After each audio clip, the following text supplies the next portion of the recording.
Hello everyone, आज हम लोग डिस्कस कर रहे हैं physics paper of NEET 2025. We have a question from chapter thermodynamics and the topic is first law of thermodynamics. तो चलो पहले क्वेश्चन पे नज़र डालते हैं. तो according to question we have to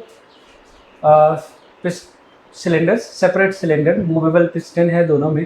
दोनों का रेडियस दे रखा है आर ए और आर बी. और जब हम इसको equal amount of heat supply करते हैं तो इस चीज़ पे ध्यान देंगे कि दोनों को equal amount of heat supply किया गया. ये हमारे सॉल्विंग में हेल्प करेगा कि इक्वल अमाउंट ऑफ हीट दोनों को सप्लाई किया गया. तो दोनों के जो पिस्टन्स हैं वो डिस्प्लेस हो जाते हैं. ऑब्वियसली हीट सप्लाई करोगे, प्रेशर बढ़ेगा, the piston will move by 16 and 9 centimetre. अगर बोला है कि दोनों की इंटरनल एनर्जी सेम अमाउंट से चेंज हो रही है तो आप बताओ कि आर ए और आर बी का रेशियो क्या होगा. ठीक है, थोड़ा सा ट्रिकी है बट स्टिल बहुत इजी है अगर उस ट्रिक को आपने पकड़ लिया तो पहली चीज़ हमें जो नोटिस करनी है कि अगर हम लोग ऑब्जर्व करें तो ये कांस्टेंट प्रेशर दे रखा है, ये रहा पिस्टन. तो अगर हम पिस्टन को एनर्जी सप्लाई करते हैं, ठीक है, तो अगर आप एनर्जी सप्लाई करते हो इधर से delta Q amount of energy अगर हम सप्लाई करते हैं तो ये जो पिस्टन स्लाइटली ऊपर की तरफ मूव कर जाएगा. और जो मूव करके पिस्टन जो है आपको दिखेगा यहाँ तक आ जाएगा, कुछ ऐसे पिस्टन मूव कर जाएगा सम अमाउंट एक्स. ठीक है, अब इस एक्स का ही हमें रिलेशन फाइंड करना है. आपको एक्स 16 और 9 दे रखा है. तो देखो हम ये बोलेंगे अगर दोनों का हीट सप्लाई है ना, दोनों का जो गिवन है हीट सप्लाई सेम है, दोनों का इंटरनल एनर्जी सेम है, तो हम ये बता सकते हैं according to first law of thermodynamics दोनों का क्या सेम होगा, वर्क डन भी सेम आएगा.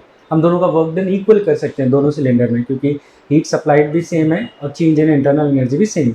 अब वर्क डन कैसे निकाले दोनों का, तो कांस्टेंट प्रेशर प्रोसेस है, तो कांस्टेंट प्रेशर प्रोसेस के लिए वर्क डन आपका क्या होता है, प्रेशर है ना, pressure into change into volume. तो अगर हम कैलकुलेट करें तो वर्क डन के अकॉर्डिंग तो जो आपका चेंज इन वॉल्यूम है दोनों के केस में, चेंज इन वॉल्यूम कितना होगा, area of cross section, this is the area of the piston and displacement of the piston, that is the change in volume. देख रहे हो यहाँ पर आपके सिलेंडर में इतना वॉल्यूम जो है वो चेंज हुआ है. तो इस वॉल्यूम को कैसे निकालेंगे, area of cross section into length, इसको मल्टीप्लाई करोगे आपको पता चल जाएगा कितना वॉल्यूम चेंज हुआ. ठीक है, तो हम वर्क डन लिखेंगे. अब हमें पता है कि दोनों के लिए प्रेशर तो सेम ही है क्योंकि it's a constant pressure process, दोनों के लिए पी नॉट मेंटेन रहेगा.